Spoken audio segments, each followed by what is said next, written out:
Epione pain management and regenerative centre. ఇక మీ నొప్పులు శాశ్వతం కావు. మరియు బీఆర్ఎస్ పార్టీ సభ్యత్వానికి రాజీనామా చేస్తున్నాను. ఎందుకనగా 2014లో నేను బీఆర్ఎస్ పార్టీలో చేరటం జరిగింది. అప్పుడు కడియం శ్రీహరి గారు, సత్యవతి రాథోడ్ గారు వచ్చి నన్ను అంతకుముందు నేను వైఎస్ఆర్ పార్టీలో ఉండి అక్కడ డోర్నకల్ మండలంలో పెద్ద ఎత్తున కొంతమంది సర్పంచ్ని గెలిపించుకొని ఉండటం జరిగింది. అప్పుడు మీకు టీఆర్ఎస్ పార్టీలో చేరమని చెప్పి సత్యవతి రాథోడ్ గారు మరియు కడియం శ్రీహరి గారు నన్ను పిలిపించి చేరమని చెప్పి అడగటం జరిగింది.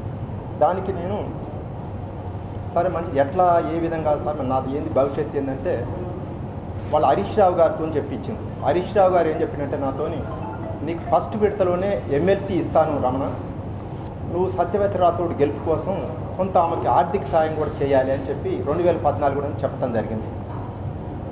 అయినా కూడా నేను 1-2 సార్లు ఆలోచిస్తే ఒకరోజు రాత్రి పూట హరీష్ రావు గారు వీళ్ళందరూ కలిసి కేసీఆర్తో కూడా స్వయంగా నాకు ఫోన్లో మాట్లాడించింది.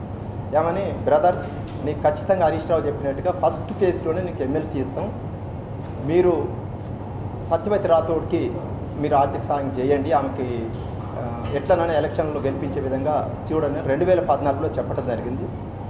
అప్పుడు నేను ఆమెకు కావాల్సిన ఆర్థిక పనులు కానీ ఇవన్నీ కూడా నేను సమకూర్చి ఆ ఎలక్షన్లలో నేను సాయం చేశాను. అప్పటి నుండి సరే అప్పుడు కొన్ని అనివార్య కారణాల వల్ల ఆమె ఓడిపోవటం జరిగింది. ఓడిపోయిన తర్వాత ఎన్నోసార్లు హరీష్ రావు గారి దగ్గరికి, అప్పుడు దానికి సాక్ష్యం కడియం శ్రీహరి గారు కూడా సాక్ష్యం కూడా ఉన్నాడు. అతను కూడా అప్పుడు శ్రీహరి గారు కూడా అప్పుడు ఎంపీగా ఉండటం జరిగింది. అంటే ఆయన కూడా సాక్ష్యంగా ఉన్నాడు. మాకు ఈ జరిగిన ఈ హరీష్ రావుకి మాకు జరిగిన ఈ వ్యవహారంలో అయితే చర్చల్లో దాంట్లో ఎన్నోసార్లు నేను అప్పుడు ఆయన ఇరిగేషన్ మినిస్టర్గా ఆయన ఎన్నోసార్లు పోయి, సార్ ఏమైంది నాకు ఎమ్మెల్సీ ఇస్తానన్నారు కదా, మరి నేను ఇంత ఖర్చు పెట్టుకోవటం జరిగింది, ఎప్పుడు ఇస్తారంటే ఏం చెప్పినట్టే, రమణ కొద్ది రోజులు వెయిట్ చేయి, నేను చేస్తానా, మామయ్య కొంచెం ఫామ్ హౌస్లో ఉన్నాడు కలవట్లేదని చెప్పడం జరిగింది. అట్లా 2-3 సార్లు ఎన్నిసార్లు తీసుకోకుండా నాకు ఎమ్మెల్సీ ఇవ్వకుండా నాకు మోసం చేయటం జరిగింది. ఎవరు, హరీష్ రావు గారు, కేసీఆర్ గారు ఇద్దరు కూడా మోసం చేసి నన్ను ఉపయోగించుకొని నాలాంటి ఇంకా ఎంతమందిని చేసిరో నాకే తెలియదు ఈ రాష్ట్రంలో. కానీ నాకు మాత్రం చాలా తీరని అన్యాయం. సుమారు 2 కోట్ల రూపాయలు నేను వ్యయం చేయటం జరిగింది అప్పుడు సత్యవతి రాథోడ్ ఎలక్షన్లకి. అయినా కూడా ఎన్నిసార్లు సార్ నేను ఇంత ఖర్చు పెట్టుకున్నాను, మరి నాకు ఎమ్మెల్సీ ఇస్తానని చెప్పారు, ఎందుకు నట్లా మోసం చేసిండ్రు ఏంటిది అని చెప్పి నేను ఇదే హరీష్ రావు గారు అప్పుడు ఇరిగేషన్ మినిస్టర్గా ఉన్నప్పుడు ఎన్నోసార్లు పోయి ఆయన ఛాంబర్కి పోయి కలవటం జరిగింది. పోయే ముందు శ్రీహరి గారిని కూడా 2-3 సార్లు తీసుకొని పోయి, సార్ నాకు ఇట్లా జరిగింది, నా ఎమ్మెల్సీ ఏమైందని చెప్పి ఎన్నోసార్లు పోయి అడిగినా కూడా ఆయన ఏం చెప్పిండు, నేను ముఖ్యమంత్రి కేసీఆర్ గారితో మాట్లాడతా అని చెప్పిండు. కానీ ఎప్పుడు కూడా ఆ కేసీఆర్ గారు ఒక్కరోజు కూడా మాకు అసలు కనీసం మాకు ముఖం చూపించలేదు. తర్వాత మాకు మాట్లాడకుండానే లోపల ఉన్నాడు, ఫామ్ హౌస్లో ఉన్నాడు, కలవట్లేదు, ఇట్లా వాళ్ళని ఇలా అంటాడని చెప్పుకుంటా చేశాను. కానీ మాకు ఈ రోజు వరకు మోసం చేసి ఇద్దరు కూడా మోసం చేసి మాకైతే ఇవ్వలేదు. మాకు ఇలాంటిది వెనక వాళ్ళు మోసం చేయలేదంటే వాళ్ళు చెప్తున్నారు కదా, హరీష్ రావు గారు కానీ కేసీఆర్ కానీ అమరవీరుల స్థూపం దగ్గర హైదరాబాద్లో రమణ గారికి మేము ఎమ్మెల్సీ ఇస్తానని అనలేదు అని చెప్పి వాళ్ళు అదే అమరవీరుల దగ్గర ప్రమాణం చేస్తారు అని చెప్పి నేను సవాల్ విసురుతాను. ప్రతిసారి చెప్తున్నారు కదా, అమరవీరుల దగ్గర మీరు చేస్తామని. నాకు ఎమ్మెల్సీ 2014లో ఫస్ట్ ఫేజ్లో నాకు ఎమ్మెల్సీ ఇస్తానని చెప్పినరా చెప్పలేదా? హరీష్ రావు గారిని కానీ కేసీఆర్ గారిని కానీ మీ ఇద్దరికి కూడా నేను చెప్తాను, నాకు చెప్పి మోసం చేసిండ్రు.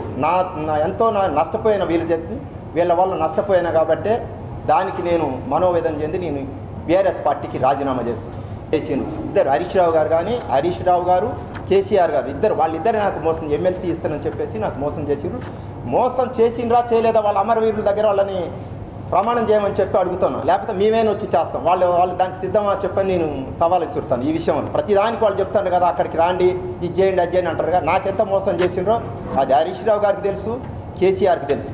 వాళ్ళిద్దరు కలిసి చెప్పి నన్ను వాడుకొని ఈ విధంగా మొత్తం మమ్మల్ని నష్టపెట్టి, నాలాంటి వాళ్ళు ఇంకెంతమంది ఉన్నారో ఈ రాష్ట్రంలో కొంతమంది చెప్పలేకపోవచ్చు, కానీ నేను 9-10 సంవత్సరాల నుంచి ఓపిక పెట్టుకున్నా. ఇంక ఇప్పుడు వాళ్ళతో ఉండి కూడా ఇంకా ఏముంది, మాకు ఎప్పుడు ఎన్నిసార్లు ప్రతిసారి నెక్స్ట్ ఇయర్ అనుకుంటూ చెప్పుకుంటూ వచ్చారు. కానీ ఇంతవరకు మాకు ఎలాంటిది ఇవ్వకుండా కొంతమంది వాళ్ళ చుట్టూ తిరిగే కోటరీకి ఇచ్చుకోవటం జరిగింది. వాళ్ళు మాలాంటి వాళ్ళని అన్యాయం చేసి మాకు మోసం చేయటం జరిగింది. నమస్తే అండి, ఇది వ్యాపారం గురించి కాదు, ఓటు గురించి. ఎన్నికల్లో ఓటు వేయడం మన హక్కు మాత్రమే కాదు, కర్తవ్యం. ఎంతో మంది మహా నేతలు శ్రమించి ప్రాణత్యాగం చేసి ఈ అవకాశాన్ని మనకిప్పించారు. అందరూ ఓటు వేద్దాం. ఎందుకంటే ఓటు హక్కు ఊరికే రాదు. నా ఓటు ఎవరికో తెలుసా? అది సీక్రెట్ అండి.